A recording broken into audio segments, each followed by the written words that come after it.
आरुष घने हरे भरे जंगल के किनारे एक छोटे से घर में रहता था और रोज शाम को वह जंगल में घूमने निकल जाता था।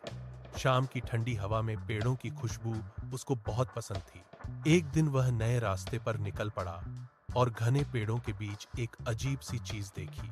वह एक पुरानी फटी हुई लकड़ी की सीढ़ी थी जो सीधे ऊपर नीले आसमान की ओर जा रही थी।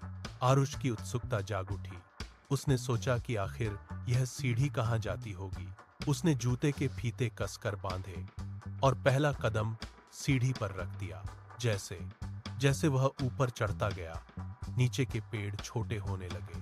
कुछ ही मिनटों में पूरा जंगल धुंध में गायब हो गया। चारों ओर केवल सफेद बादल ही बादल थे और हवा में ठंडक धीरे धीरे बढ़ने लगी। आरुष ने अपनी हथेलियों से ठंडी फटी सीढ़ी को मजबूती से थामा और एक और कदम ऊपर उठाने ही वाला था कि अचानक कहीं से एक गहरी गूंजती हुई आवाज आई। आवाज ने कहा, आगे बढ़ोगे तो वापस कभी नहीं लौट पाओगे। गिरो मत, मुंह मोड़कर अभी नीचे जाओ। आरुष एकदम रुक गया।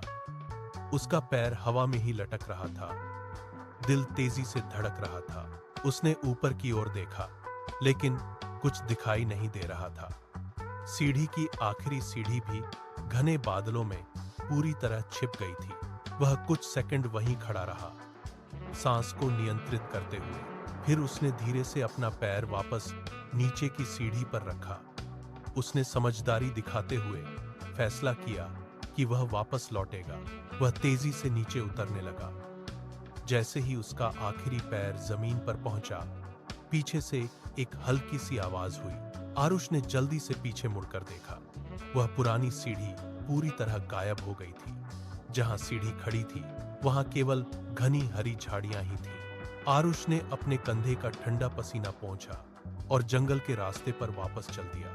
वह समझ गया कि दुनिया में हर रहस्य को जानना जरूरी नहीं होता है। कुछ रहस्य वैसे ही छिपे रहने देना ही सही होता है।